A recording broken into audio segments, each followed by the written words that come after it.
It's League Two and National League Picks edition of the Premier League Gambling Podcast on the Sports Gambling Podcast Network. Is brought to you by Cut. Cut is a peer-to-peer social betting platform that's US-based and available in 40 states. Head to cut.com, that's KUTT.com. Use promo code SGPN for a 10% deposit bonus. We're also brought to you by Underdog Fantasy. Play their fantasy pick'em for a chance to win 100x in NBA, NHL, college basketball and more. Sign up today using promo code SGPN to get a 100% deposit match. We're brought to you by Champs. Run your own March Madness pool and enter Champs free bracket contest for a chance to win $1,000. Go to sportsgamblingpodcast.com/champs to enter today. And we're brought to you by Hall of Fame Bets, the sports betting research platform for parlays, player props and game lines. Download the Hall of Fame Bets app or visit hofbets.com. Use code SGPN to get 50% off your first month. Start making smarter bets today.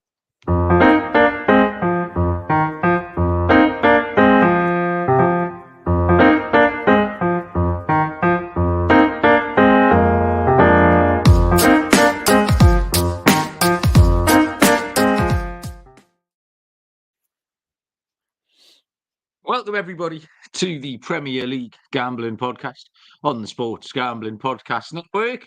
My name is Mal and Baz, coming to you from Newcastle upon Tyne in the northeast of England. Today is Sunday, the 17th of March, and we are here to have a look around a fun weekend of FA Cup action.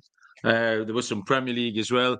Then we have found some stuff to bet on Tuesday or Wednesday. It's hard. There's not much going on, frankly. We could have taken the week off. But would we do that to you? We found some bets, and we're going to hit all four of them as well. Joining me to get amongst it is Mr. Barry Penaluna. Barry, how are you? I'm all right, Malcolm, but the people in the chat want to know how are you. Callum's asking if you're okay, and I said the same thing. You're looking very red and very greasy and very shiny. Well, okay. I'll take that remark. I just got out the bath not long ago. I'm still pointing. So I might be a bit hot and bothered. But you may notice, Barry, I had a scrape. So at the tender age that I am, I've double moisturised. So maybe that's why I'm a little bit shiny, you know. I mean, this doesn't happen by accident, you know what I mean? It's not like I've gone through life not taking care of my skin to appear this vibrant and dynamic. At the tender age of 48, Barry. What? Did your shaver run out of power? You seem to have something crawling across your top lip. I had a couple of slug jokes last night as well. I went to the pub last night and I got a few slug jokes. Listen, it's a 2024. People can do what they want, Barry. I do look a bit like a lesbian. I keep catching sight of myself in the microwave door and stuff. And I've definitely got the look of a lesbian about us. There's a bit of Sue Perkins going on. That kind of thing. But like I say, it's modern world, Baz. You can look what you like.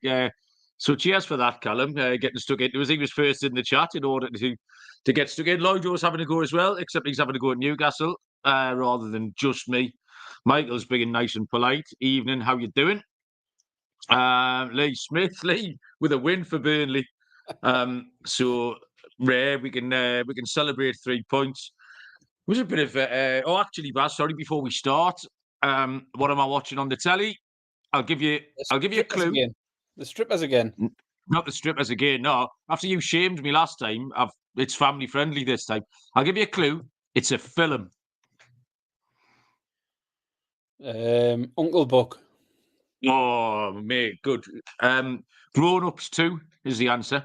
That's what I'm watching. So I told you, I saw the my mate's missus who always watches the Hitler documentaries last week, and I told her, you know, when I got drunk and I was so hungover, I told her that she'd featured a Hitler fetish and featured on the podcast. I think she was mildly offended, but there you go. Grown Ups, Callum's got it.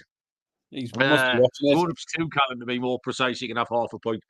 But yeah, it was a fun weekend, Baz. And to start with, the picks were pretty average. I had a couple of wins in the cup. Sorry, can I interrupt? Can I interrupt? What? Can I interrupt there? I can't have you describe my picks as average this week. They were absolute dog shit. So were they? just for the sake of being honest about things, absolutely hopeless for me. Okay. I kind of meant between us. I didn't realise how bad yours had been. I thought you'd maybe sneaked a couple over the line because I sneaked a No, couple of. I blanked both. the Premier League. 4 wow. from 4. Blanked them all. Brentford red card, I think, let me down. I'm blaming that for all 4 Well, I was results. going to mention those things, Baz, because I got away with it. I had a couple in the FA Cup, both teams to score, and what was the other one? Oh, Chelsea, both teams to score over 2.5 seemed like a gift. But red cards and last minute goals, Baz, again for the second week running. And I know there will be some weeks when we get on the right side of them, and there has been some picks where you get on the right side. But I had Forest. at a nice plus money price, 90th minute. Obviously, I take Brentford, and the red card scuppers that. We had Liverpool at the day, which I didn't actually mind. We'll get onto that in a minute. We'll discuss. That was the old concrete and wasp scenario, Man United, Liverpool. But I had Fulham as an underdog, Baz, so that just about kept my head above water. The Liverpool shots ladder. The last time I didn't even check it at the end because I just took the over 18. And I checked with about 50 minutes left and they were up to 20 something. I don't know if you can dig the final score of that out. But they had lots of shots as well. So the picks were, like I say, mine were okay. We just about survived. But really, I think it's more important, Baz, that there was 3 very good games in the FA Cup. I think the Chelsea-Leicester game is probably a bit unlucky because that was the 3rd best, even though that finished 4-2 with a red card, the craziest own goal I've seen for ages, and 2 injury time goals, because that was completely usurped by the Manchester United-Liverpool game. And the Wolves-Coventry game yesterday was one of the best football matches I've watched in years and years. Bob was here, and Bob had his little mate, and they'll sort of dip in and out of stuff. They've never even heard of Coventry. But they started watching that game. Even in the first half, it was a good game. And it was just brilliant. Like, the entire thing was absolutely brilliant. Coventry deserved it. And then it looked like they'd been chinned. And then all of a sudden, Haji Wright pops up with that goal in the 98th minute. And I thought the whole thing was brilliant. And then the Man United-Liverpool game. I think I was all right with Man United winning. But when we were winning, I was all right with Man United losing as well. So it was one of those, you just so petty and pathetic man that I am. I was just happy to take delight in whoever was miserable. And then, as long as Man United get beat off somebody, then the result today is okay because it knocked Klopp out of something, which is always fun. And I tell you what, I wouldn't put Coventry without a chance in that semi-final. I said that earlier. I said exactly the same earlier on. I said Coventry have got a chance against Man United for sure. But yeah, I mean, the only game of the 4 that was entirely predictable was the Newcastle game. Oh, yeah. I say predictable. I still didn't pick a winner in it. City just kept us at arm's length, didn't they? I know I've seen a few people saying, a little unfortunate, 2 deflected goals. If they didn't get those deflected goals, they would have got 2 more goals somewhere else. They just did what they had to. Didn't get out of first gear. We never really laid a glove on them. But yeah, the other games were absolutely outstanding. I talked earlier about the Chelsea game. Sterling. It was like watching a comedy show watching Sterling today, wasn't it? The missed penalty, the 1-on-1 that he puts wide, and then to top it all up, him and Cole Palmer lining up for that free kick. And honestly, it must go 25 yards wide and 25 yards high. It's in a different postcode now, that one. It was absolutely ridiculous. But the difference between you got the penalty, which he kicked really soft, straight at the goalie from 12 yards with no one in front of you. And then you've got the free kick, which he kicked really hard. And it sort of disappeared off the side of the telly, like off the top corner of the screen. I don't know. I watched it back about 10 times and I still don't know what he was attempting. I mean, fair play to him for having the balls to step up at that point because he was having an absolute mare. But if you're Cole Palmer and Sterling says, I've got this one, you'd just be saying, no, just take a back seat here for this one, please.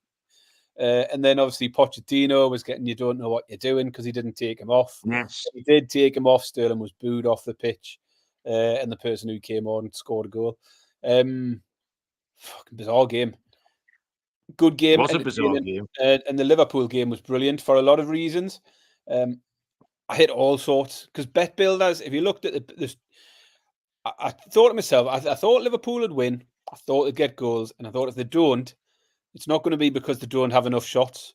And you'd went for shots, but I had in the first half, you had, Nunes, Salah, Szoboszlai, Diaz, all of them getting their shots. You got Bruno Fernandes on a card. You got McAllister on a card. Were prime suspect. Onana saves, that came in easy enough. Pretty much everything you could want to get on the bet builders was there. There was loads of opportunities to cash them. Liverpool corners, total goals in the game. So I cashed a few really good things, and because I'd had a good game during the 90 minutes, I was happy. I was happy to see the equaliser because I wanted another half hour of it. It was that enjoyable as a game.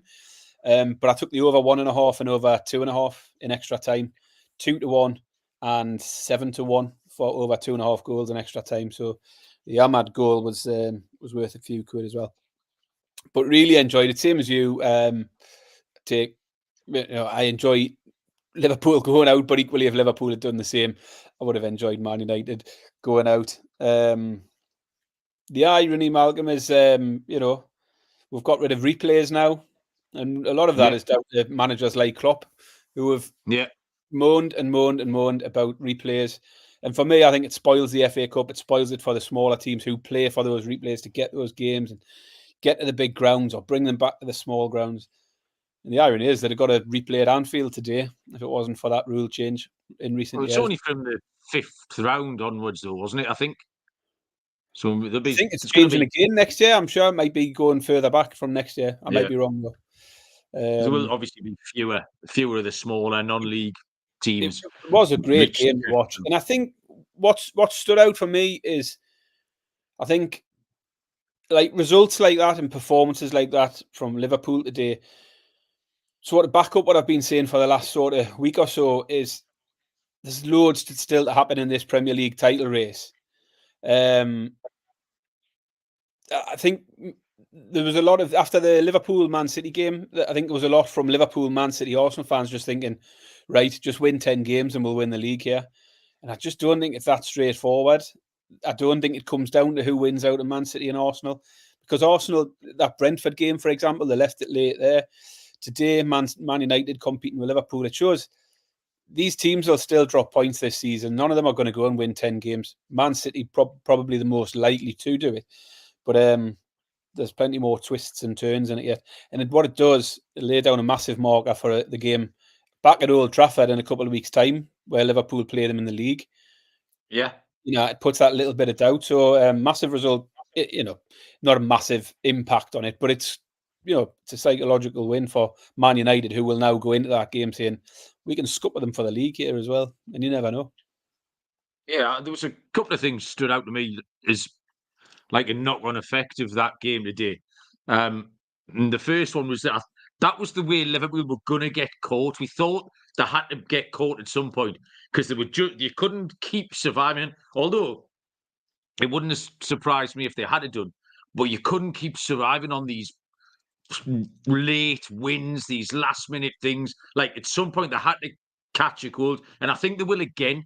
Do you know what I mean? There's going to be another league game. In fact, it did happen at Forest last week until the referee handed them a goal. They got caught late doors. And I mean, they could have lost 1-0 at Forest last week if he'd actually given the ball back to that winger and he'd swung across in. Do you know what I mean? And that was exactly the way this scene in Grown Ups isn't helping me concentrate at all. I don't know if you've got it on, Callum, but it's I'm going to have to pause that, sorry, and look at your face, Baz. It's a no contest. And then the other thing that just jumped out to me, I just thought, why didn't Chelsea have a go at them in the cup at least an extra time?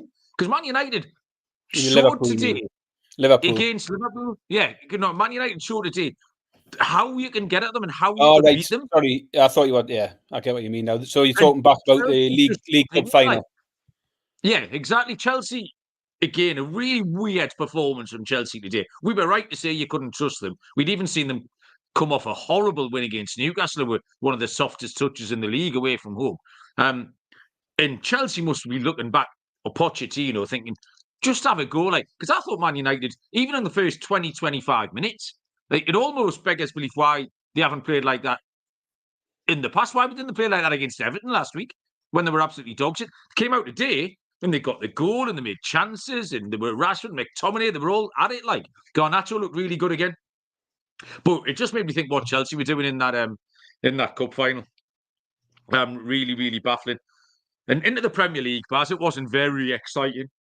Say Burnley got a win. Well done, Burnley. The red card helped with that one.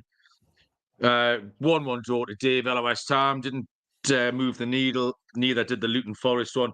But I suppose it's an eye catcher, Baz. You would give out Fulham because we gave them out as a dog. We said they were very live. They were a very good price. Didn't expect it to be 3-0. I thought it would be a 3-2 or something if they got there.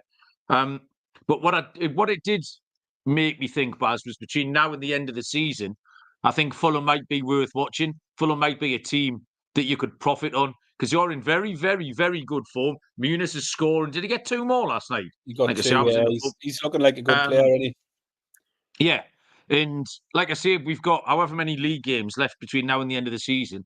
And we've just seen Fulham go to Manchester United and win. They've won again yesterday at 2 and a bit to 1. So Fulham might make us a few quid. I'll be watching for them between now and the end of the year, Baz. Yeah, again, I think the big winners from the weekend results, potentially Man United again, with Spurs and Villa dropping points.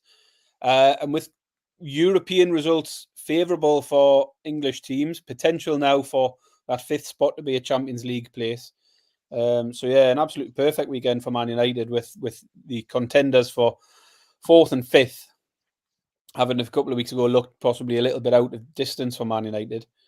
That'll give them a bit of hope as well. Lloyd was determined to get a rise out of us. Reckons he's just had a few quid on Newcastle to get relegated at 1,000 to 1. I think we've probably got enough points already, Lloyd. And we're not bad at home, you know. We just beat Wolves, Fulham. There'll be the odd game. So yeah, don't wind me up. I'm not having it. Lloyd's just in a very spiteful mood. He's had a bad day, Malcolm. I went on TikTok earlier after the Man U Liverpool game. I thought, this will be a good time to go, and there'll be loads of people wanting to talk football. Honestly, it was feral. It was like the Wild West, just horrible. TikTok. Okay. It was the typical social media, just absolute horrid behaviour from Man United and Liverpool fans. Mainly Liverpool fans who were bitter about them losing. So talking about Bobby Charlton and Munich and all this. Like, I literally had to chuck loads of people out the chat. It was pathetic. Absolutely. Really? Pathetic. I thought you meant just like you were looking at videos. So this was people in your chat? People coming into my chat and just like, hell, Barry. Honestly, it was like the Wild West. It was horrible. I was about to just bin it and say, I'm not having this. But then I just had to just keep booting people out. Honestly, some people just don't know how to take a defeat on the chin. Like, that's a bit wild, like absolutely childish behaviour. Couple of updates from the weekend, Baz. We went to the quiz last night. It wasn't the kind. I said I was going to hit you with some questions, but it wasn't the kind of quiz where you could. There was lots of links and pictures and stuff like that. We finished. We didn't win anything. We finished bang in the middle, Baz, because there's some right nerds go. It's a good quiz, like it's a nice because you don't often get just a purely football quiz, but this lad does a good job, and it's.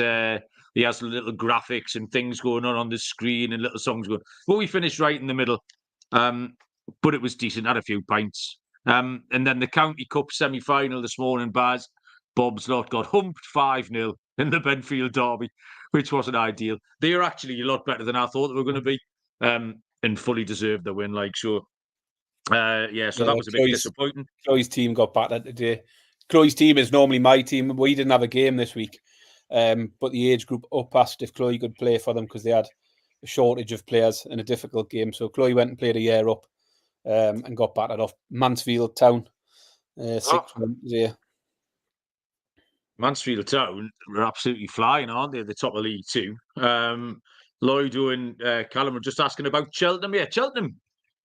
In like the first couple of days, I had my usual Cheltenham, which was the first couple of days almost seemed too easy because the shorties were winning, but then the bet boosts and I think we talked about this the other night, Lloyd, but the bet boosts and the offers were winning as well. So you could making money without doing anything. Like, so the first, the Bet365 20 quid offer, just stuck that on a 4-1 shot, that wins. And then you've got the bet boost, which was whatever it was to win it evens on the first day. The champion hurdle, and that goes and wins. And then Wednesday, the same things happen. And we had the four-timer. We had the short price four-timer on Tuesday. Everything won 25-1. So literally without really putting too much effort in. And then there was a point on Wednesday. It was about 2/3 of the way through Wednesday. I thought, this is turning here. When the first favourite got beat, when that 1-5 shot got when tipped up, I thought, this is turning. And because I've done this for 30 years, I can see it coming. Like, I can see the disaster. I can see the train like coming down the tunnel ready to flatten me. And from then on, like, I just scratched around. Yeah, El Fabiolo, that's the name of the horse. And actually, I just left it on Friday. I went to work, which isn't like me, I know. And I stayed at work till about 3 o'clock, Baz, just to avoid Cheltenham disaster. So, I mean, talk about Pride of Britain award. There was me, nose to the grindstone, on a Friday, past 3 o'clock, to avoid the horses. But yeah, me and Teresa were talking on the phone that it just, I don't know, it seems a little bit less edifying Cheltenham lately. Like, 1,000 Willie Mullins horses in every race. And then the whole event just seems like a bit of a racket. Like, it was a lot more fun, it seemed to be, back in the day when we used to go every year, Baz. So I think you kind of had the same as me, didn't you? It was easy the first couple of days and then scratched around. Days, yeah, bad Thursday and then pulled it back again Friday. So overall, a good week. Built up a nice little bankroll for the weekend and then carried it on from there. So yeah, I've had a good week. But yeah, we'll keep going through like Goodwood and Ascot and the Grand National. We've got a Eurovision Song Contest podcast lined up. I have spoken to our man Barry. Our Eurovision man, is going to be in Mallorca the week of Eurovision, even though Eurovision is in Malmo, Sweden. That was not going to stop us. He's going to join us from Mallorca, Spain, so we can cover that, Barry. That's the week of May the 11th. So Eurovision betting, the Eurovision Gambling podcast is coming your way in the next 6 weeks or so. Anything else you want to tell us about, Baz, before I'll read some advertising and then we'll make some lower league picks? Let's get on with the picks. Get on with the picks, okay. Right then. Callum calling a horse a prat in the chat's made me laugh. I haven't heard anyone say prat for ages and certainly not levelled it at a horse. Merch Madness is here for March Madness. 15% off everything in the Sports Gambling Podcast Network merch store. Promo code Madness. So get involved in that. And Cut, the peer-to-peer social betting platform, available in 40 states based in the US. Great way to bet P2P social betting. We do it a lot in this country. Low vig, fully customizable odds on Cut. You can create your own bets. Loads of the lads on the network have been getting involved. I saw Cody sticking up some NASCAR bets the other day, trying to create some noise.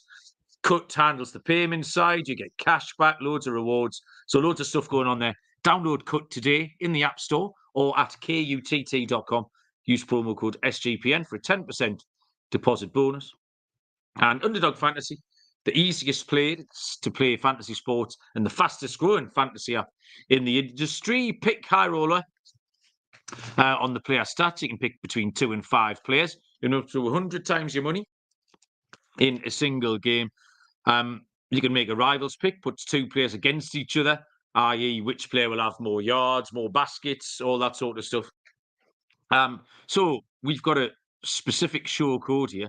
If you want to sign up and you're over in a US eligible state, the promo code is PLGP. That will deposit double your first deposit up to $100, as well as an instant pick'em special. So visit underdogfantasy.com, find them in the App Store and register with our code PLGP. Get your first deposit doubled up to $100. Must be 18 or over, present to stay where Underdog Fantasy operates. Terms apply. If you're concerned with your play, call 1-800-522-4700 or visit www.ncpgambling.org. Right, okay. So Megan Baz had to convene this morning because we didn't realise just how little football there was on this week. I know it's International Week, so do they start on Thursday night then? Is it one of those? Right, okay. So Wednesday night. Wednesday night we'll cover whatever international stuff. We'll be off to Eswatini in Israel and all the fun places. But we did find some stuff. We considered the Women's Champions League, and I did get me head into it for about 20 minutes. And the only thing that put me off, Baz, stop laughing. We're equal opportunity DJs here. There just wasn't enough markets. That's my point. You terrible men at Bet365. So I found loads of picks because a couple of shorties, like it's a quarterfinals, but Barcelona 25-1 on.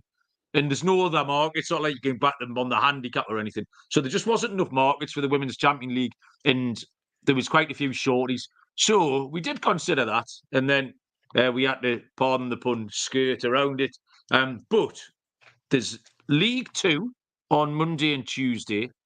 And then there's National League on Tuesday and Wednesday. So there's some teams here who don't often get in the spotlight that very much are. Monday night, 7:45, 2:45 Eastern Time kickoff. League Two, Crawley Town take on Stockport County. Crawley Town are 16-5 plus 320. The draw's 13-5 plus 260. Stockport are 11-13 minus 117. Crawley are sitting in 10th in League Two, but right down the middle. They've won 17 of their 36 games, and they're in really good form. They've won 5 of their last 6. There's a lot of teams in form, actually.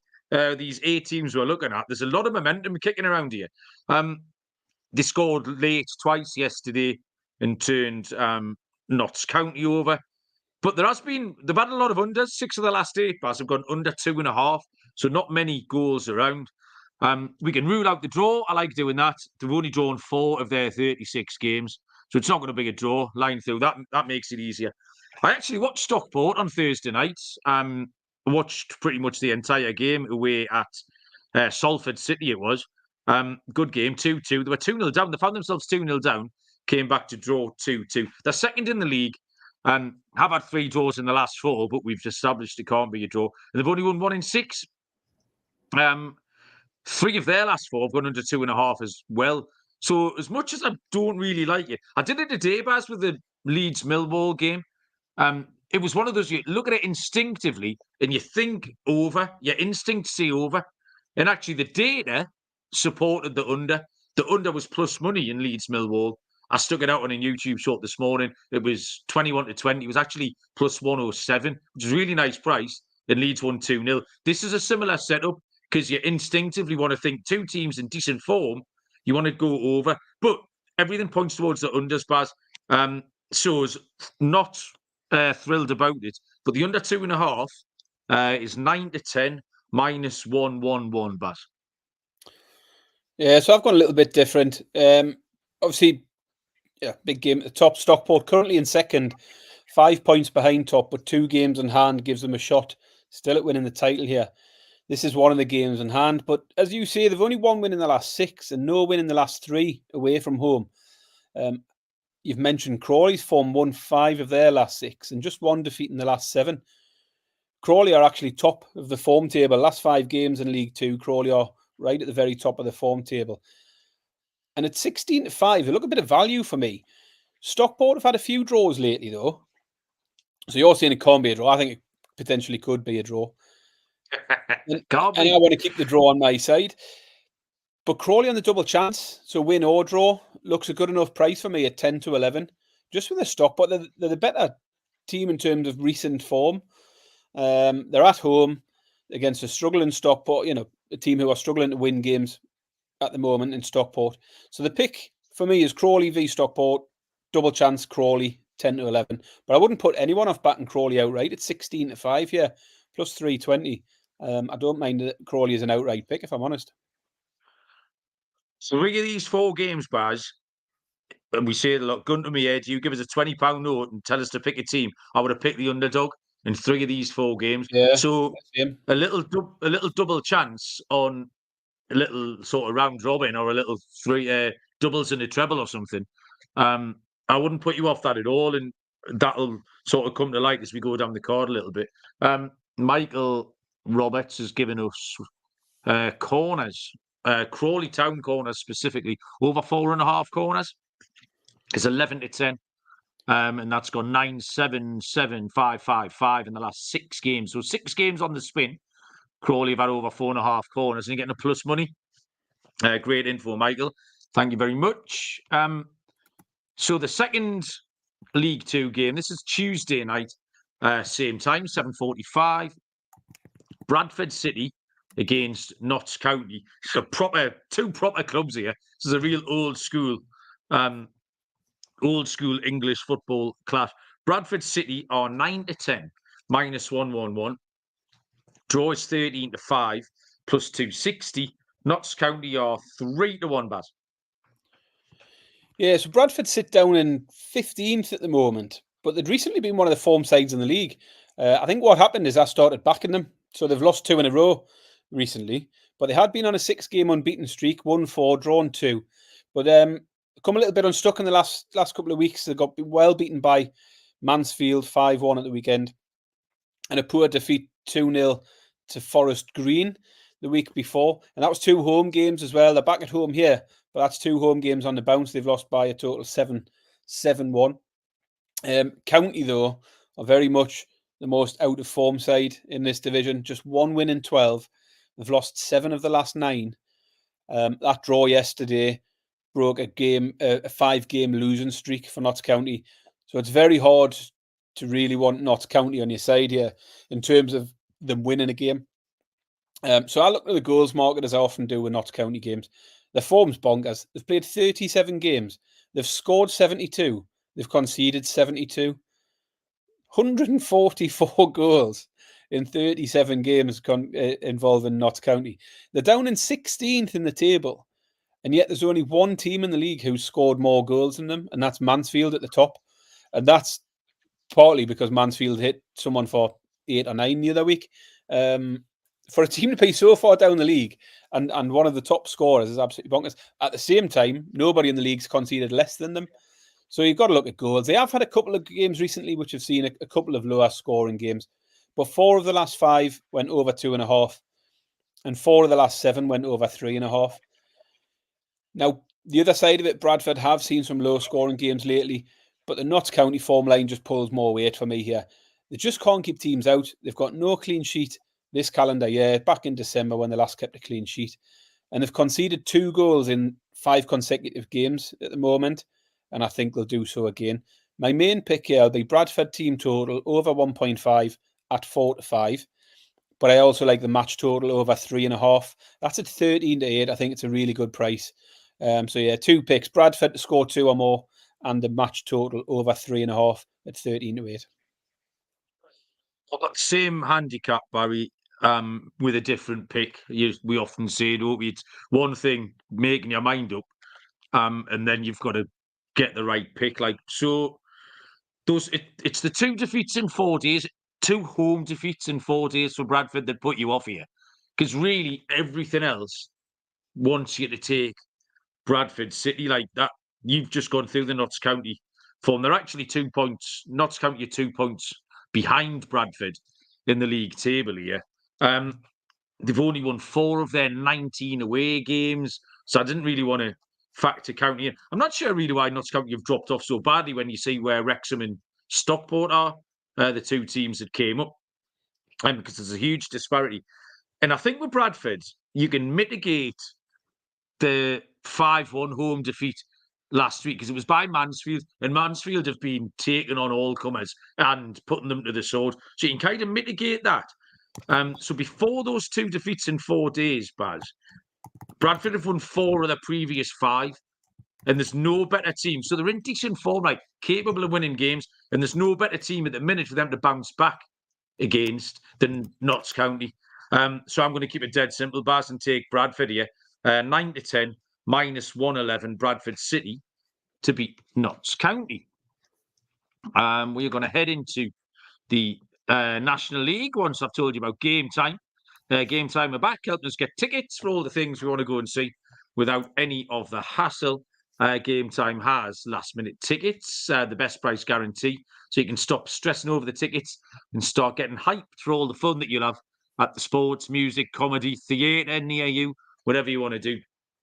The thing to do here to snag the tickets without the stress is download the Game Time app or create an account. Use the code CFBX for $20 off your first purchase. Terms apply. Create an account and redeem the code CFBX for $20 off. Download Game Time today. Last minute tickets, lowest price guaranteed. Champs, hosting a free March Madness brackets contest for a chance to win $1,000. And if you host your own March Madness pool on Champs, you'll get an extra free entry into the bracket contest. Tiebreakers determined by who enters first, so make sure to register now. Head to sportsgamblingpodcast.com/champs, sportsgamblingpodcast.com/champs, and Hall of Fame bets, who is still helping us win bigger by betting smarter this NBA season. The sports betting analytics platform for parlays, player props, and game lines. Research NBA and soccer bets with historical stats and data. Put your parlay ideas into Hall of Fame bets revolutionary parlay optimizer tool to get hit rates broken down by leg, expected probabilities, sort players by value, all that sort of stuff. Stop betting in the dark. Join over 30,000 users researching with Hall of Fame bets to craft more intelligent, data-driven parlays. Download the Hall of Fame bets app or visit hofbets.com. Use code SGPN to get 50% off your first month. Start research and start winning with Hall of Fame bets. Okay. National League, Baz. We haven't been in the... I think we've been in the National League once or twice this season for various reasons, and we've covered some of their teams in the FA Cup. But we've got one game on Tuesday and one game on Wednesday. And actually, they were quite decent games to handicap. They were quite fun games to handicap.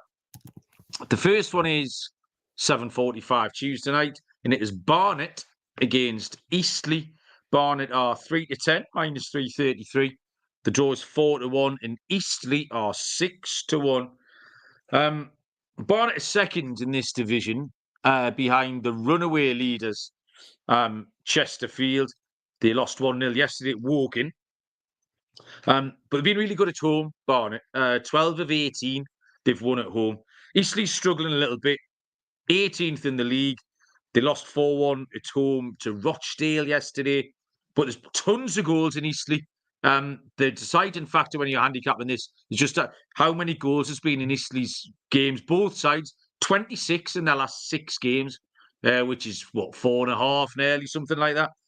This league is a goal fest as well, generally speaking. So I didn't have to look much further, Baz, than a pick you took in the last game. Over 3.5 goals is 5-4 plus 125. And are you giggling because you've made a completely different pick or because you made the exact same pick?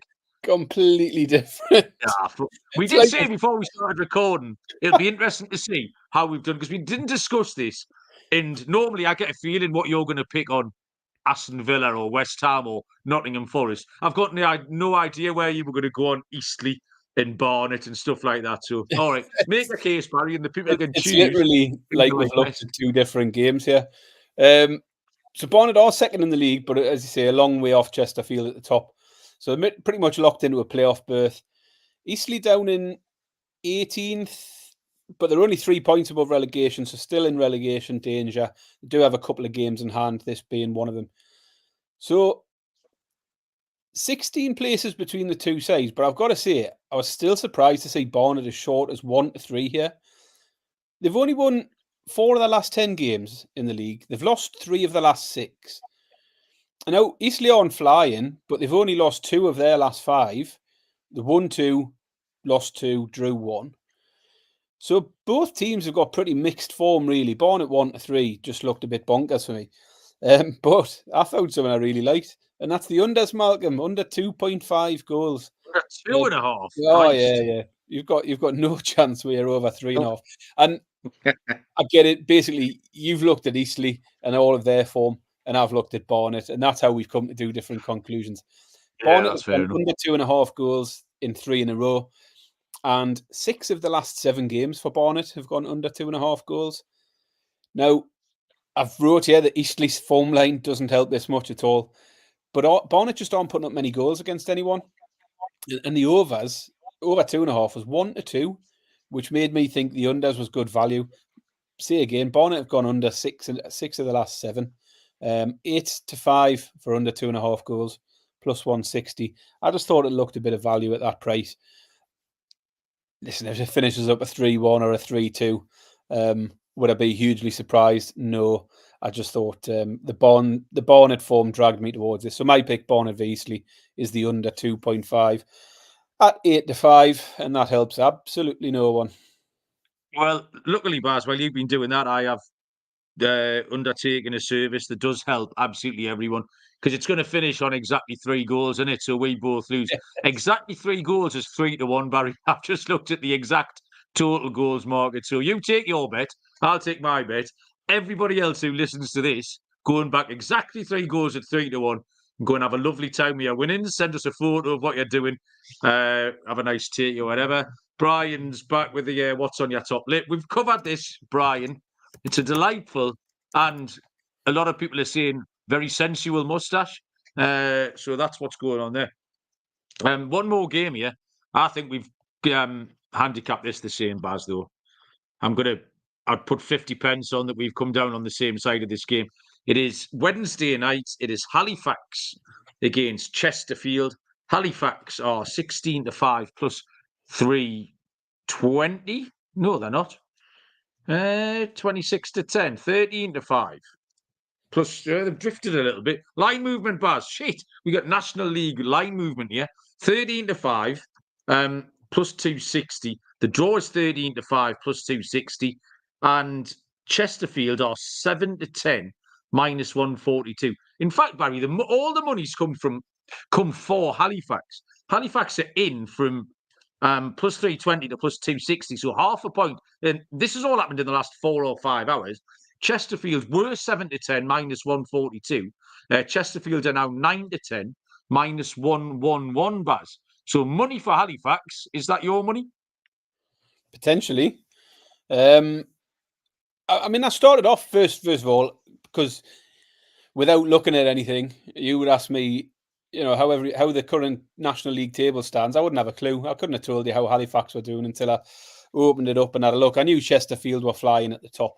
So I see Chesterfield at 10-11. I know they're just a squeak away from winning the title, and I think, oh, that looks all right. You think, surely that's the pick against 9th place Halifax. They're 32 points clear at the top. And I think they only need 1 point. Is that right? 1 point that would guarantee them the title here. But then you look at Halifax, and their recent form is solid. They've won 6 of the last 7 games now, which is in contrast. Before that, they were on a 6-game winless streak. And then you've got Chesterfield, who don't need a win here. They might prefer to win it at home and take the title at home. They've actually only won 3 of their last 8 games, which is not super form for a team who are 32 points clear. There's been little doubt for a long time that they were getting promoted. They've had that in the bag for months now. And maybe there's just a little bit of complacency in that recent form. And with Halifax flying, I think you can take Halifax here. How you play it is up to you. I think, for me, it's another double chance. I like Halifax to get at least a draw out of this. If I was looking for someone at a bigger price, it's a coin toss between Halifax or the draw, really. They're both the same price now, aren't they? I'd be tempted with the draw, possibly, because Chesterfield have had a few draws lately. But the pick for me, Halifax Chesterfield, is Halifax on the double chance market to get a win or a draw at 5-6 minus 120. Yeah, like that a lot, Baz, because it is my pick. It was again, if you didn't look into this just lazily, you would have said shit 9-10 about Chesterfield. You're absolutely right, but I don't know where Halifax have come from. Right, they're 9th in the league now, but they've won 6 out of 7. Made an incredible recovery, really, in the league. I mean, they're the absolute form team, and if Chesterfield have got a vulnerability, it's away from home. At home, they played 20 games, won 17, drawn 3, unbeaten. But they've lost 5 away, including 2nd of March, they lost 4-1 at Dorking. 17th of Feb, they lost 4-3 at Bromley. So in the last month, there's 2 away defeats where they've shipped 4 goals in either. Momentum is a real thing here, Baz. Halifax can beat them. So I have got this down as Halifax 16-5 plus 320, but now it's looking more like 13-5 plus 260. So someone somewhere has had a look at this game and came down on the same side. We were just talking about the 4 underdogs because people were shouting up Eastleigh. We've shouted up pretty much all of them. I've just stuck them into a little 4-4 bars. Halifax, Eastleigh, Crawley and Notts County, 453-1. Ooh, there we go. It's going straight. This is going in the podcast Hall of Fame, this one. People will never in a million years so we've thrown out the Crawley, Notts County, Eastleigh, Halifax four-timer. There's some classic dad jokes, some good Peter Kay gags going on in the chat. Yes, we sacked the bacon slicer. We sacked her as well. Baz, that's it. If you've got anything else to talk about. No, I'm frantically putting that acca into me bet Yeah. slip so I can put it on now. Because imagine if you didn't and it came in, it's getting £2 or £3 of my money. That at 450 to I'll 1. get me 2 free fivers off Sky Bet, and I'll fire them in a straight acca and then a draw no bet acca. What about that? That's not a bad shout. I know we were going to potentially look at some point at the futures for Premier League, FA Cup, Champions League, Europa League. Possibly pick that up through the week, maybe, because we're not going to have much to recap on the midweek episode. We're not going to be talking about what we've seen in the Eastleigh v. Can't even remember who they're playing already. Barnet game, are we? So maybe we'll have a look at that with the Champions League draws and the Europa League draws. There's a bit of new interest in those, and obviously the FA Cup draw as well today. So probably pick that up through the week, I think, and see if we can pick the 4 winners of those 4 trophies. But otherwise, not a lot more from me. I've been a single parent this weekend, Malcolm. Have you managed? Helen went out on Friday to her mother's. She's not back till lunchtime tomorrow. I've probably seen the kids for about 30 minutes each in the last 3 days, I'd say. Basically fed and watered them every 6 hours when they came down and said, I'm hungry. Fed them, they sit with me for 10 minutes, eat their food, and then off they go upstairs again. I fed that. And then I had to make a bit more effort tonight to make sure people had clothes cleaned, ironed, packed lunches made, all of that sort of stuff. So, but on the plus side, I've just been able to sit here and watch loads and loads of sport, and binge watched a series on Netflix. So it's been nice. It's been nice to have all the shite off the telly, none of your Love Island or Big Brother bollocks. All of that's gone, and I've just watched. I watched The Gentleman, the series on Netflix. If you haven't watched it, it's worth a go. I don't know if you've seen the movie The Gentleman, which was really good. It's a Guy Ritchie, which isn't normally my thing, but The Gentleman was brilliant, and the series is good. Give it a try. No bother. I've got one other thing to add. I made my first ever wet air fryer tea, Baz. I didn't realise you could do wet stuff. I thought it was just purely dry stuff. I've not done that.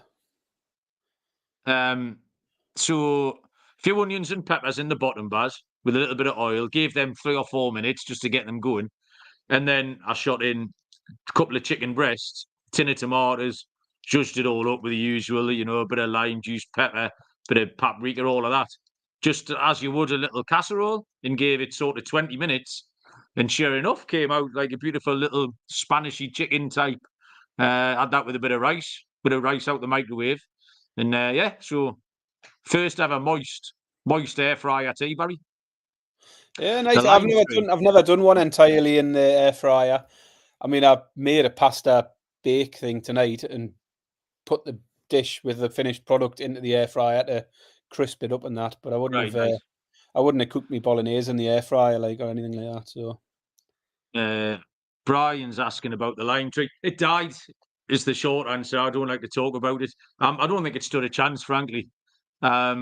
So only yesterday, actually, it's still been sitting on my bathroom windowsill. I hope it might just spring back to life one day. But only just yesterday, I went and planted it in the garden again, just in case. So it was like a funeral, but I did just plant it there. So it's like they're just a testament to death. So it's in the back garden. I might go out one day in the summer and it's like this verdant, beautiful fruit-producing living thing, but it probably won't. But I thought even if it is dead, at least some of the bugs and the spiders can have a run around and jump on it. A little bit of fun for them out the back. So it is planted in the back garden, but just like a harbinger of doom out there, like it's not very well. What are you laughing at, Baz? I'm just laughing at you and your dead tree in the garden. Yeah, no, out the back, planted a dead tree in the garden like an absolute fucking maniac.